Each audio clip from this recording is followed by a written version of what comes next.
School of the নেশনের 2026-27 শিক্ষাবর্ষের আজকের orientation প্রোগ্রামের সম্মানিত সভাপতি, অনুষ্ঠানের মাননীয় প্রধান অতিথি, ঢাকা 11-র মাননীয় সংসদ সদস্য এবং জাতীয় সংসদের চিফ হুইপ জনাব নাহিদ ইসলাম, উপস্থিত অভিভাবকবৃন্দ, বোর্ড মেম্বার, আমার কলিগ শিক্ষকবৃন্দ এবং আজকের ছোট্ট শিক্ষামণিরা, আসসালামু আলাইকুম রহমতুল্লাহি ওয়া বারাকাতুহু। উন্নয়নশীল দেশগুলো তাদের শিক্ষায় যা বাজেট তার চেয়ে বেশি খরচ করে ঋণের সুদ পরিশোধের জন্য, আর বাংলাদেশের 2026-27-এর যে বাজেট সেখানে শিক্ষার জন্য বরাদ্দ হচ্ছে 1.8%, ঋণের সুদ পরিশোধে খরচ হবে 13.59%, মানে শিক্ষায় যা বরাদ্দ তার চেয়ে 7 গুণ বেশি খরচ হবে ঋণের সুদ পরিশোধের জন্য।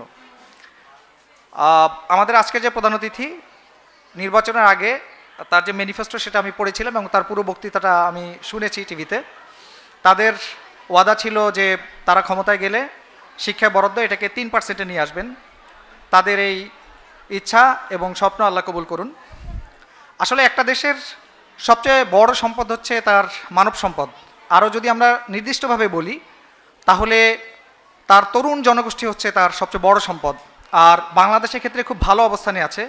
আমাদের দেশের প্রায় 20% হচ্ছে তরুণ জনগোষ্ঠী, মানে 4 কোটি আমাদের তরুণ।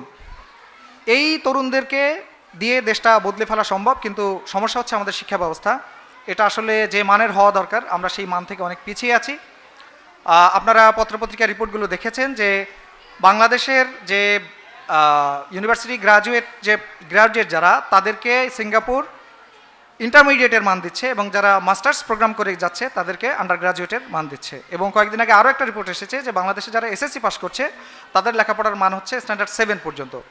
এক্ষেত্রে কিন্তু ইংলিশ মিডিয়াম স্কুলগুলো অনেক এগোনো, তারা গর্ব করে বলতে পারে যে আমরা আন্তর্জাতিক মানের শিক্ষা দিচ্ছি।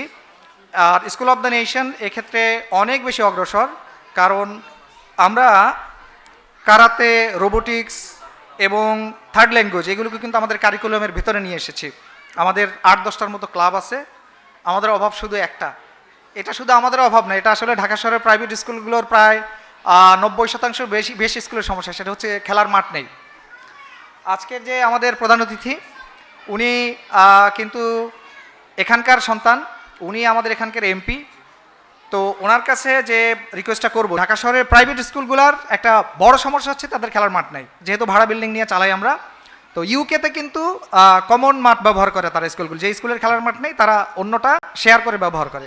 তো সরকারি যে খাস জমিগুলো পড়ে আছে এবং বেদখল হয়ে আছে, এগুলো যদি ওপেন করে দেওয়া হয়, মাঠ এবং পার্ক ঘোষণা করা হয়, তাহলে প্রাইভেট স্কুলগুলো এগুলো কমনলি ইউজ করতে পারে ওপেন করে দিলে।